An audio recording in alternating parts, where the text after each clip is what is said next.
प्रदेशमधली निवडणूक प्रचारासाठी आज केंद्रीय मंत्री तिकडे पोहोचतात, तर त्याचबरोबर उत्तर प्रदेशचे मुख्यमंत्री देखील तिथे पोहोचणार आहेत। त्याचबरोबर डॉक्टर मनमोहन सिंग यांची देखील इंदूरमध्ये पत्रकार परिषद होणार आहे। या सगळ्याचे अपडेट्स आपण घेणार आहोत। आमचे प्रतिनिधी सागर कुलकर्णी आता आपल्या सोबत आहेत।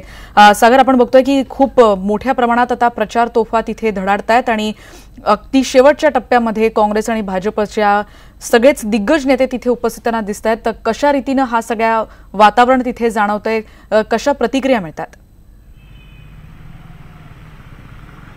रेणुका, मध्य प्रदेशच्या निवडणुकीचा शेवटचा आठवडा आहे। 28 तारखेला मतदान आहे।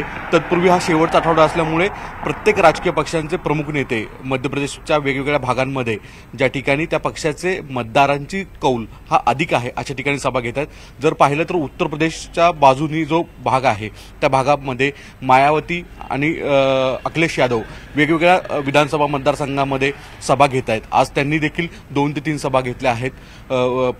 माजी पंतप्रधान मनमोहन सिंग आज इंदोरमध्ये येत आहेत, ते पत्रकार परिषद घेत आहेत दुपारी। त्याचप्रमाणे कमलनाथ हे काही वेगवेगळ्या भागांमध्ये 5 सभा घेत आहेत।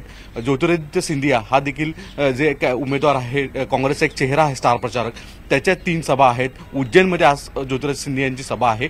त्याचप्रमाणे इंदोरमध्ये देखील सभा आहे। नवजोत सिंग सिद्धू जो एक बॅटिंग पिचवर खेळणारा माणूस पण बोलण्यामध्ये अत्यंत चपखल असणारा हा व्यक्ती, त्याची सुद्धा काँग्रेसच्या वतीने वेगवेगळ्या ठिकाणी मध्य प्रदेशमध्ये सभा ठेवलेली आहे। नितीन गडकरी असतील, राजनाथ सिंह असतील, असे भाजपाचे अनेक केंद्रीय मंत्रिमंडळातले मोठे नेते भाजपाच्या प्रचारासाठी मध्य प्रदेशच्या वेगवेगळ्या भागांमध्ये फिरत आहेत। आज देखील या सर्व नेत्यांच्या किमान 3 ते 4 सभा आहेत।